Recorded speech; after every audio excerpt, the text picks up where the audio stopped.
Hello बच्चों, प्रश्नावली 8.4 का इंट्रोडक्शन हम लोग पढ़ते हैं। इस इंट्रोडक्शन को हम अच्छे से समझ जाएंगे तो एक्सरसाइज बहुत आसानी से कर लेंगे। तो देखिए, कुछ बेसिक बातें भी हम समझते हैं। सबसे पहले समीकरण, इंग्लिश में इक्वेशन क्या होती है। यहाँ परिभाषा मैंने लिख रखा है, चर राशियों, चर राशियाँ मतलब जिसका मान बदलता रहता है, तथा अचर राशियों, कांस्टेंट क्वांटिटीज जिसका मान निश्चित होता है, के बीच बना ऐसा बीजगणिती का मतलब जोड़ करके, गुणा करके, भाग घटाना, जोड़ घटाना गुणा भाग को ही कहते हैं बीजगणितीय संक्रिया।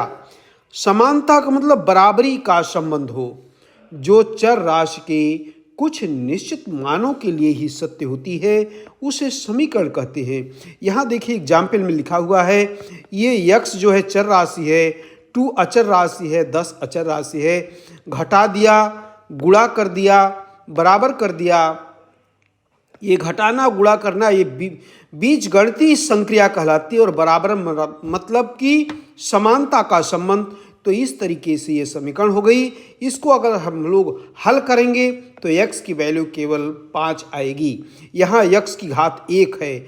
अगर x की घात 2 होती, जैसे 2x square plus 5x plus 7 बराबर 0, तो इसको हल करते तो x के 2 मान मिलते। तो जितने घात की समीकरण होती उतने मान मिलते हैं। तो ऐसा संबंध समीकरण कहलाता है। नेक्स्ट हेडिंग पढ़नी हमको, सर्वसमीका, या इसको अंग्रेजी में कहते हैं आइडेंटिटीज। चर राशियों और अचर राशियों के बीच बना ऐसा बीजगणितीय समानता का संबंध जो चर राशि के सभी मानों के लिए सत्य हो।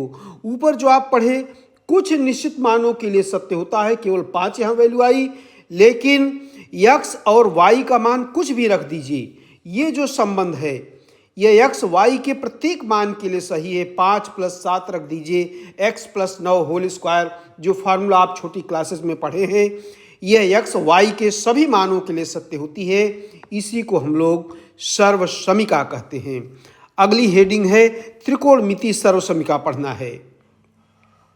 ट्रिग्नोमेट्रिकल आइडेंटिटीज, त्रिकोणमितीय अनुपातों और अचर राशियों से बनी हुई सर्वसमीका को त्रिकोणमितीय सर्वसमीका कहते हैं।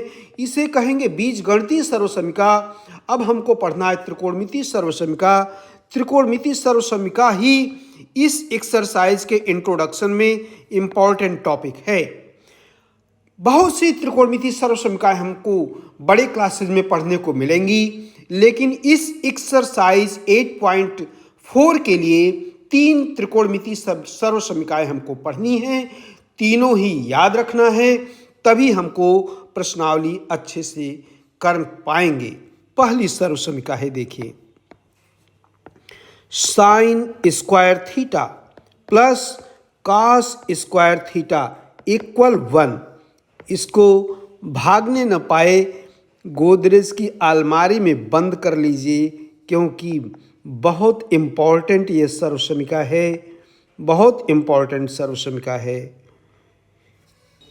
और इसकी मदद से अगर इसका रूप बदलना चाहते हैं, साइन स्क्वायर थीटा का मान निकालना चाहते हैं, तो कास को उधर ले जाना पड़ेगा, 1 माइनस कास स्क्वायर थीटा बनेगा। या अगर कास स्क्वायर थीटा का मान निकालना चाहेंगे तो 1 माइनस साइन स्क्वायर थीटा मिलेगा। आपको यह सर्वसमीका निश्चित रूप से अच्छे से याद रखनी चाहिए, क्योंकि हर क्लास, छोटे बड़ी क्लास में यह इम्पॉर्टेंट टॉपिक है। दूसरी सर्वसमीका होती है सेक स्क्वायर थीटा बराबर 1 प्लस टेन स्क्वायर थीटा। ये दूसरी सर्वसमीका है, इम्पॉर्टेंट सर्वसमीका है, इसलिए हम लोग गोदरेज की अलमारी में बंद कर लिए। और इसका रूप अगर बदलना चाहेंगे, इसकी मदद से टेन स्क्वायर थीटा की वैल्यू अगर निकाल के देखेंगे तो सेक स्क्वायर थीटा -1 आएगा, और तीसरे रूप में sec square theta minus tan square theta equal 1 रहेगा। ये दूसरी सर्वसमीका है। तीसरे पे हम लोग आते हैं। तीसरी सर्वसमीका होती है cosec square theta equal to 1 plus cot square theta.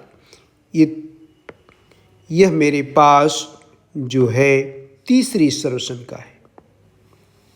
Godrej की अलमारी में बंद कर लीजिए, क्योंकि मैं बार बार कह रहा हूँ ये इम्पॉर्टेंट सूत्र हैं। तो ये दूसरी सर्वसमिका, ये तीसरी सर्वसमिका हो गई।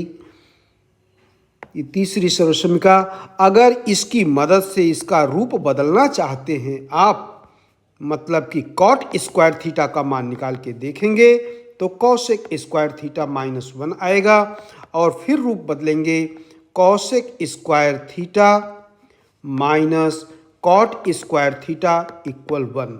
तो इस तरीके से आपको 3 इंपॉर्टेंट सर्वसमिकाएं मिली हैं। कौन कौन सी? पहली सर्वसमिका है कि sine square theta plus cos square theta बराबर 1, इम्पॉर्टेंट सूत्र है, ये फार्मूला है, सूत्र है, इसको याद रखेंगे। दूसरी सर्वसमिका सेक स्क्वायर थीटा बराबर 1 प्लस टेन स्क्वायर थीटा, और तीसरी सर्वसमिका है कॉसेक स्क्वायर थीटा बराबर 1 प्लस कॉट स्क्वायर थीटा। तो ये तीनों सर्वसमिकाएं हमको याद रखना है। याद रहेंगी ये सर्वसमिकाएं तो हमको प्रश्नावली एक्सरसाइज 8.4 करने में मज़ा मिलेगा।